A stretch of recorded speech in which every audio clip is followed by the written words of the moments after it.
Hello friends, Dang એજ્યુ YouTube ચેનલમાં આપનું હાર્દિક સ્વાગત છે.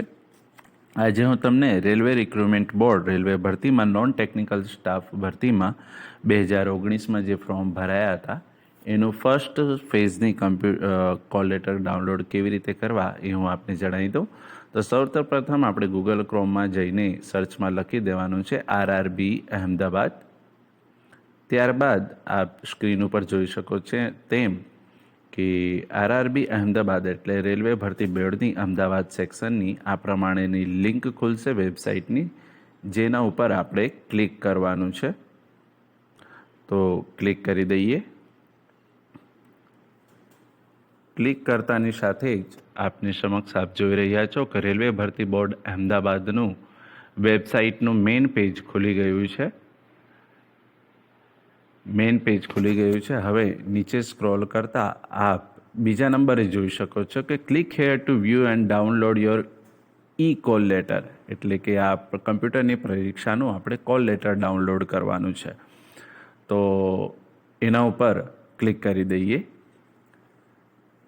ક્લિક કરતાની સાથે જ આપ જોઈ શકો છો કે કેન્ડિડેટ લોગિન, એટલે કે આપણે 2019માં જ્યારે આનું ફોર્મ ભર્યું હતું ત્યારે જે રજિસ્ટ્રેશન નંબર આવશે તે અને આપણો ઉપયોગકર્તાનો પાસવર્ડ નાખી દેવાનો રહેશે. તો ચાલો નાખીએ રજિસ્ટ્રેશન નંબર. ત્યારબાદ આપ જોઈ શકો છો કે રજિસ્ટર નંબર ખોટો છે, તો સાચો રજિસ્ટર નંબર આપણે નાખવાનો છે જે 9 અંકોનો હશે. તો ફરીથી નાખી દઈએ રજિસ્ટ્રેશન નંબર. ત્યારબાદ આપણે આપણી જે જન્મ તારીખ હોય તે એન્ટર કરવાની છે. તો દિવસ, મહિનો, વર્ષ અહીંથી સિલેક્ટ કરી લેવાનું છે. આપ સ્ક્રોલ કરીને પણ સિલેક્ટ કરી શકો છો. ત્યારબાદ ક્લિક કરવાનું છે લોગઇન.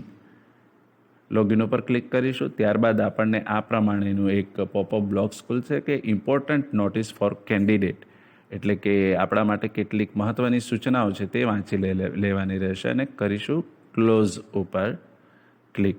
ક્લોઝ ઉપર ક્લિક કરતાં એ વિન્ડો બંધ થઈ જશે. ત્યારબાદ આપણી માહિતી બતાવશે: રજિસ્ટ્રેશન નંબર, આપણું નામ, પિતાનું નામ, જેન્ડર, કઈ કેટેગરીમાં આપણે ફોર્મ ભર્યું છે, પરીક્ષાનું સ્થળ, પરીક્ષાનું રાજ્ય, કઈ તારીખે પરીક્ષા છે તેની તારીખ, કઈ શિફ્ટમાં પરીક્ષા છે અને કેટલા સમયમાં પેપર લખવાનું છે તે બધું જ અહીં બતાવશે. અને નીચે કેટલીક સૂચનાઓ છે તે આપણે વાંચી લેવાની રહેશે. ત્યારબાદ આપણે ઉપર આપ જોઈ શકો છો તેમ કે કોલ લેટર ઉપર ક્લિક કરવાનું રહેશે.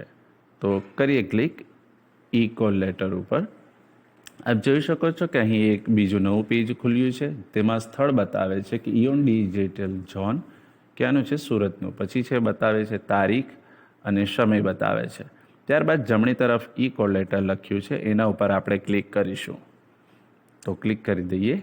ક્લિક કરતાની સાથે જ આપ નીચે અહીં ડાબી તરફ જોઈ શકો છો કે PDF સ્વરૂપે તમારું કોલ લેટર ડાઉનલોડ થઈ ગયું છે. એના ઉપર ક્લિક કરી દઈશું. ક્લિક કરતાની સાથે જ એક નવી વિન્ડોમાં PDFમાં આપણું આ કોલ લેટર ખુલશે. આપનો ફોટો, આપનો રોલ નંબર જે ઘણો મહત્ત્વનો છે તે આપે લખી લેવાનો રહેશે. પછી રજિસ્ટર નંબર, પછી પરીક્ષાનું સેન્ટર, એડ્રેસ, તારીખ, બધી જ વસ્તુ જોઈ લેવાની. અહીં આપણે તમારો તાજેતરનો ફોટો અથવા જ્યારે ફોર્મ ભર્યો હોય જે ફોટો આપ્યો હોય અપલોડ કરેલો છે તે અહીંયા ચોંટાડવાનો રહેશે. આપ આ કોલ લેટરની આપની પાસે જો કોઈ બી પ્રિન્ટર ઉપલબ્ધ હોય તો તેના દ્વારા પ્રિન્ટ લઈ લેવાની રહેશે, કારણ કે આપણે જ્યારે પરીક્ષા આપવા જઈએ છીએ ત્યારે આપણે આ કોલ લેટર બતાવવો પડતો હોય છે, જમા કરાવવું પડતું હોય છે. તો આપણી પાસે જે પ્રિન્ટર અવેલેબલ હોય તેના દ્વારા આપ આ પ્રિન્ટ લઈ શકો છો. તો કરી દેવાનું છે પ્રિન્ટ ઉપર ક્લિક. જો આપની પાસે પ્રિન્ટર ના હોય તો આપ એની PDF સેવ કરીને કોઈ પણ સાયબર કાફેમાંથી એની પ્રિન્ટ કઢાવી શકો છો. તો કરી દઈએ પ્રિન્ટ ઉપર ક્લિક કરી દઈએ. તો મિત્રો, આ RRBનું જે કોલ લેટર કાઢવાનો માહિતીનો વિડીયો આપને ગમ્યો હોય તો આપના મિત્રોને ચોક્કસથી આ વિડીયો શેર કરજો, લાઈક કરજો. ને જો આ ચેનલ ઉપર આપ નવા હોય તો RRBની નવી અપડેટ મેળવવા માટે આ ચેનલને જરૂરથી સબસ્ક્રાઈબ કરજો.